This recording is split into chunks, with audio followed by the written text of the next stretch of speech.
डोळे बंद करा आणि एका क्षणासाठी अशा जगाची कल्पना करा जिथे कुत्र्याला, मांजराला आणि जनावराला तलावाचे पाणी पिण्याचा पूर्णपणे अधिकार आहे. पण एका माणसाला मात्र त्या पाण्याला साधा स्पर्श करण्याचाही बंदी आहे. कधी विचार केलाय? तुम्हाला प्रचंड ताण लागली आहे, जीव कासावीस होतोय, समोर अथांग पाणी आहे, पण तुम्ही ते पाणी पिऊ शकत नाही का? कारण तुमचा जन्म एका विशिष्ट जातीत झालेला आहे. ही कोणती काल्पनिक कथा नाही आहे. हा आपल्या देशाचा आणि काही दशकापूर्वीचा कालापुट्ट इतिहास आहे. निसर्गाने दिलेले पाणी सर्वांसाठी मोफत आहे, पण इथल्या जातीवादी आणि मनुवादी व्यवस्थेने त्या पाण्यावरही गातेची कुंपणे घातली होती. हजारो वर्ष इथल्या एका मोठ्या समाजाला जनावरांपेक्षाही हीन वागणूक दिली गेली. पण या हजारो वर्षाचा अंधारमय रात्रीला चिरून टाकण्यासाठी एक सूर्याचा जन्म झाला होता.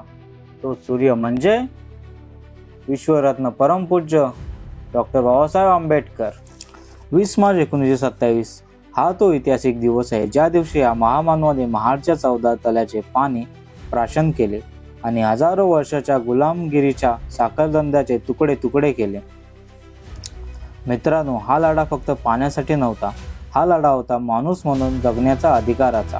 भीम आयडिओलॉजीच्या आजच्या या विशेष डॉक्युमेंटरीमध्ये आपण अनुभवणार आहोत महाडच्या महासंग्रामाचे तो न पाहिलेला आणि न ऐकलेला इतिहास. व्हिडिओ शेवटपर्यंत नक्की पहा, कारण आपला खरा इतिहास जाणून घेणे हीच आपली पहिली ताकद आहे. महाडच्या या महासंग्रामाची ठिणगी नेमकी कशी आणि कुठे पडली हे समजून घेण्यासाठी आपल्याला इतिहासाचे थोडे पाने उलटून पाहावी लागतील. साल होते 1923, ठिकाण मुंबई प्रांतिक कायदेमंडळ. त्या काळातील समाजसुधारक सीताराम केशव बोले, ज्यांना आपण एस.के. बोले म्हणून ओळखतो, त्यांनी या कायदेमंडळात एक अत्यंत महत्त्वाचा आणि ऐतिहासिक ठराव मांडला. यालाच इतिहासात बोले प्रस्ताव म्हटले जाते. या प्रस्तावानुसार सरकारने असा आदेश काढला की सरकारच्या पैशावर बांधलेली किंवा चालवली जाणारी सर्व सार्वजनिक पाणवठे, विहिरी, धर्मशाला, शाळा आणि दवाखाने अस्पृश्यांसाठी खुले करण्यात यावे आणि सर्वांना तेथे समान अधिकार मिळावा. ब्रिटिश सरकारने हा कायदा तर केला, पण तो फक्त कागदावरच राहिला. मित्रांनो, समाजातील जातीवादी आणि मनुवादी मानसिकता इतकी भयंकर होती की कायदा असूनही कोणीही सार्वजनिक तलावावर जाऊन पाणी पिण्याची किंवा आपला हक्क मागण्याची हिंमत करू शकत नव्हता. कायद्याची दाग हा प्रस्थापित वर्गाला नव्हता, कारण गावची सत्ता त्यांच्या हातातच होती. त्यानंतर पुढच्या वर्षी म्हणजेच 1924 मध्ये कुलाबा जिल्ह्यातील म्हणजेच आताच्या रायगडमधील महाड नगरपालिकेने याच बोले प्रस्तावाची अंमलबजावणी करण्याचा निर्णय घेतला. महाड नगरपालिकेचे तत्कालीन अध्यक्ष होते सुरेंद्रनाथ टिपणीस, जे बाबासाहेबांचे मित्र आणि अत्यंत पुरोगामी विचाराचे नेते होते. त्यांच्या नेतृत्वाखाली महाड नगरपालिकेने अधिकृत ठराव पास केला आणि महाडचे 14 तळे सर्वांसाठी खुले करण्याची घोषणा केली. पण इथेही तेच घडले. ठराव पास होऊनही महाडमधले सनातनी लोक अस्पृश्यांना त्या तलावाच्या जवळही फिरकू देत नव्हते. पाण्याचा तो अथांग साठा समोर होता, पण जातीवाद्याच्या त्या भिंती त्याहूनही उंच होत्या. आणि नेमकी हीच परिस्थिती डॉक्टर बाबासाहेब आंबेडकरांनी ओळखली. त्यांच्या लक्षात आले की नुसते कायदे करून आणि ठराव पास करून हा प्रश्न सुटणार नाही. कागदावरचे मिळालेले हक्क प्रत्यक्षात आणण्यासाठी रस्त्यावर उतरावे लागेल. अन्याय करणाऱ्यांना कायद्याची नव्हे तर संघटित ताकदीची जाणीव करून द्यावी लागेल. हक्काची जाणीव करून देण्यासाठी प्रत्यक्ष कृती करावी लागेल. म्हणूनच डॉक्टर बाबासाहेब आंबेडकरांनी लढ्यासाठी निवड केली आणि ती महाड शहराची. महाडमध्ये सत्याग्रह करायचे हे निश्चित झाले आणि ठरल्याप्रमाणे 19 आणि 20 मार्च 1927 रोजी महाड येथे कुलाबा जिल्हा बहिष्कृत परिषद आयोजित करण्यात आली. या परिषदेची तयारी महिनाभरापासून सुरू होती. सुभेदार सावरकर, अनंतराव चित्रे, रामचंद्र मोरे आणि सुरेंद्रनाथ टिपणीस यांसारख्या बाबासाहेबांच्या निष्ठावान सहकार्याने गावोगावी जाऊन खेड्यापाड्यात जाऊन लोकांमध्ये प्रचंड जनजागृती निर्माण केली होती. तो दिवस उजाडला. डॉक्टर बाबासाहेब आंबेडकर मुंबईहून बोटीने दासगाव बंदरावर पोहोचले. तेथे हजारो अनुयायी आपल्या उद्धारकर्त्याची आतुरतेने वाट पाहत होते. दासगाव ते माढ हा प्रवास बाबासाहेबांनी एका साध्या मोटारीने केला. पण मित्रांनो, रस्त्याच्या दुतर्फा लोकांचा जो उत्साह होता तो एखाद्या विजयरथापेक्षाही कमी नव्हता. गुलामीत खितपत पडलेल्या समाजाला आपला मुक्तिदाता भेटला होता. 19 मार्चला परिषद सुरू झाली. मंडपामध्ये पाय ठेवायलाही जागा नव्हती. संपूर्ण महाराष्ट्रातून खेड्यापाड्यातून जवळपास हजारो लोक महाडमध्ये गोळा झाले होते. त्यांच्याकडे प्रवासाचे पैसे नव्हते, राहायला मोठी हॉटेल्स नव्हती. स्वतःच्या घरातून बांधून आणलेली भाकरीची शिदोरी खाऊन हा समाज तेथे एकत्र आला होता. त्यांच्या डोळ्यात एकच आग होती, हजारो वर्षाचा कलंक पुसून टाकण्याची आग. परिषदेला सुरुवात झाली. डॉक्टर बाबासाहेब आंबेडकर उभे राहिले. संपूर्ण मंडपात एक शांतता पसरली. बाबासाहेबांनी अत्यंत मार्मिक आणि काळजाचा घाव घेणारे ऐतिहासिक भाषण केले. ते म्हणाले, बंधूंनो, आपण येथे केवळ पाणी पिण्यासाठी जमलेलो नाही. 14 तलाचे पाणी प्यायल्याने आपण काही अमर होणार नाही. आजवर आपण ते पाणी प्यायलो नव्हतो, तरी आपण जिवंत होतोच ना. मग आजच आपण या तलावावर का जाणार आहोत? कारण आपण येथे हे सिद्ध करण्यासाठी आलो आहोत की इतर माणसाप्रमाणे आपणही माणूस आहोत. हा लढा केवळ पाण्यासाठी नाही, हा लढा समतेचा आहे. हा लढा आपल्या आत्मसन्मानाचा आहे. 20 मार्च 1927 ची ती ऐतिहासिक सकाळ उजाडली. कुलाबा परिषदेच्या मंडपात कालच्या भाषणामुळे एक वेगळीच ऊर्जा निर्माण झाली होती आणि त्यावेळी परिषदेत एक अत्यंत महत्त्वाचा ठराव मांडला गेला. आपण सर्वांनी मिळून 14 तल्यावर जावे आणि तिथले पाणी प्राशन करून आपला हक्क प्रस्थापित करावा. हा निर्णय सोपा नव्हता मित्रांनो, कारण मंडपाच्या बाहेर महाड शहरातील मनुवादी आणि सनातनी लोकांची मोठी दहशत होती. काहीही घडू शकत होते. पण हजारो अनुयायांचा बाबासाहेबांच्या नेतृत्वावर अंधविश्वास नव्हता, तर अटूट विश्वास होता. मृत्यूची भीती आता उरलीच नव्हती. आणि मग सुरू झाला तो ऐतिहासिक महामोर्चा. बाबासाहेब सर्वांच्या पुढे चालत होते आणि त्यांच्या मागे हजारो लोकांचा अथांग जनसागर अत्यंत शिस्तबद्ध, शांत आणि मनात ज्वालामुखी घेऊन ही रॅली 14 तल्याच्या दिशेने निघाली. त्या 1000 पावलांचा आवाज प्रस्थापित व्यवस्थेच्या छातीला धडकी भरत होता. रॅली 14 तल्याजवळ पोहोचली. सभोवतालचे सनातनी आणि जातीवादी लोक आश्चर्यचकित होऊन हे दृश्य पाहत होते.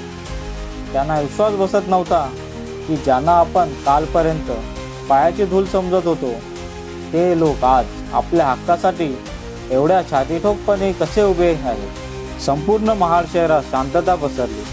बाबासाहेब 14 तल्याच्या पायऱ्या उतरले, खाली वाकले. त्यांनी आपल्या उंजलीत पाणी घेतले, क्षणभर त्या पाण्याकडे पाहिले आणि तो ऐतिहासिक घोट प्राशन केला. मित्रांनो, बाबासाहेबांचा तो पाण्याला झालेला स्पर्श हा फक्त पाण्याचा स्पर्श नव्हता, तो हजारो वर्षाच्या विषमतेच्या भिंती पाडणारा हातोडा होता. तो स्पर्श होता मानवतेच्या नव्या युगाची सुरुवात करणारा.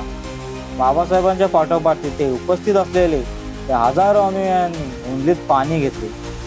हजारो वर्षाची तहान आज भागली होती, पण ती तहान पाण्याची नव्हती. ती तहान होती स्वातंत्र्याची, ती तहान होती आत्मसन्मानाची. 14 तल्याचे पाणी प्राशन केल्याची बातमी वाऱ्यासारखी महाड शहरात पसरली आणि त्या प्रतिगामी लोकांच्या पायाखालची जमीन सरकली. आपला पराभव पचवू न शकणाऱ्या या धर्ममातांनी एक अत्यंत नीच खेळी केली.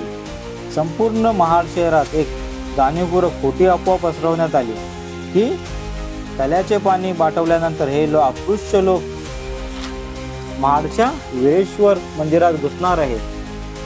ही अफवा पसरतात जातीवाद्यांचे गुंडे हातात लाट्या काठ्या आणि दगडे घेऊन रस्त्यावर उतरले. तिकडे कुलाबा परिषदेच्या मंडपात लोक आनंदाने जेवणाची तयारी करत होते. लहान मुले, महिला, वयोवृद्ध लोक विश्रांती घेत होते आणि अचानक ह्या जातीवाद्यांच्या गुंड्यांनी मंडपावर भ्याड हल्ला चढवला. निष्पाप लोकांवर, महिलांवर आणि मुलांवर निर्दयपणे लाट्या काठ्या चालवण्यात आल्या. अनेकांची डोके फोडली गेली. मंडपात रक्ताचे सडे पडले. ज्यांच्या ताटात जेवण होते त्याच ताटात रक्त सांडले गेले. विचार करा मित्रांनो, जिथे उपस्थित असलेले हजारो लोक जर त्या क्षणी पेटून उठले असते तर काय झालं असतं. त्या हजारो अनुयायांमध्ये पलटवार करण्याची आणि त्या गुंड्यांना मातीत मिसळवण्याची पूर्ण ताकद होती. महाडमध्ये रक्ताच्या नद्या वाहिल्या गेल्या असत्या, पण तेथेच डॉक्टर बाबासाहेब आंबेडकरांचे महान आणि जागतिक नेतृत्व दिसून येते.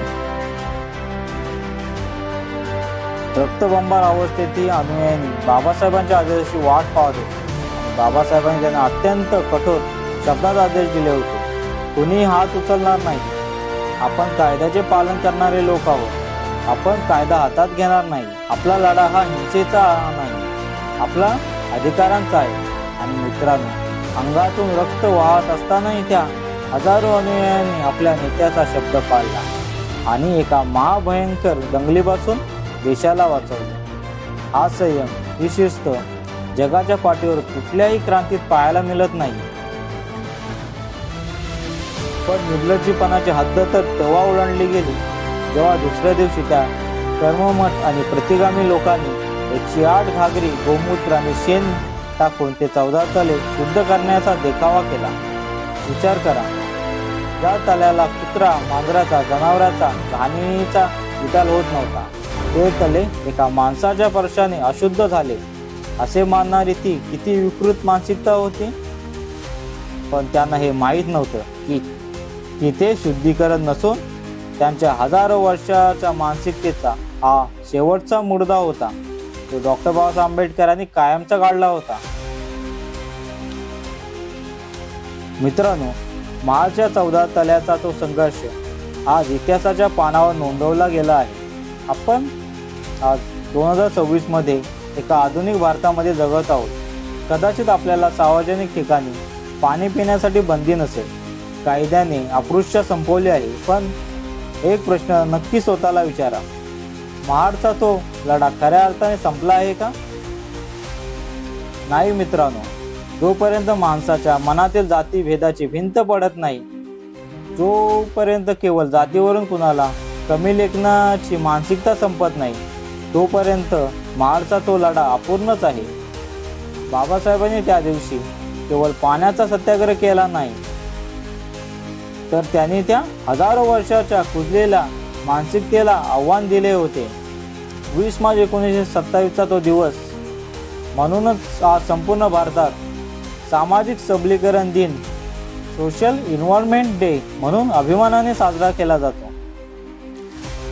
बाबासाहेबांनी आपल्या संविधानाच्या माध्यमातून जगण्याचा अधिकार दिला, शिक्षणाचा अधिकार दिला, पण ते हक्क टिकून ठेवण्याची आणि समाजातील शेवटच्या माणसाला माणूस म्हणून जगण्याचा अधिकार मिळवून देण्याची जबाबदारी आता आपली सर्वांची आहे. तोच विचार, तोच खरा इतिहास घराघरात आणि तळागाळात पोचवण्याचे काम आपण भीम आयडिओलॉजीच्या माध्यमातून करत आहोत. जर तुम्हाला डॉक्टर बाबासाहेब आंबेडकरांचा हा विचार, हा महाडचा संघर्ष आणि आमचा हा प्रामाणिक प्रयत्न पटला असेल तर या व्हिडिओला इथेच थांबवू नका. हा व्हिडिओ तुमच्या प्रत्येक मित्राला आणि कुटुंबातील सदस्याला शेअर करा, जेणेकरून हा न पाहिलेला इतिहास प्रत्येकाला समजेल. भीम आयडिओलॉजी या आपल्या चॅनलला नक्की सबस्क्राईब करा आणि व्हिडिओला लाईक करा. आणि हो, कमेंट बॉक्समध्ये पूर्ण अभिमानाने जय भीम लिहायला विसरू नका. पुन्हा भेटूया अशाच एका ऐतिहासिक सत्यासोबत आणि बाबासाहेबांच्या एका नव्या विचारासोबत. तोपर्यंत वाचत राहा, विचार करत राहा आणि मुख्य म्हणजे अन्यायाविरुद्ध संघर्ष करत राहा. जय भीम, जय संविधान.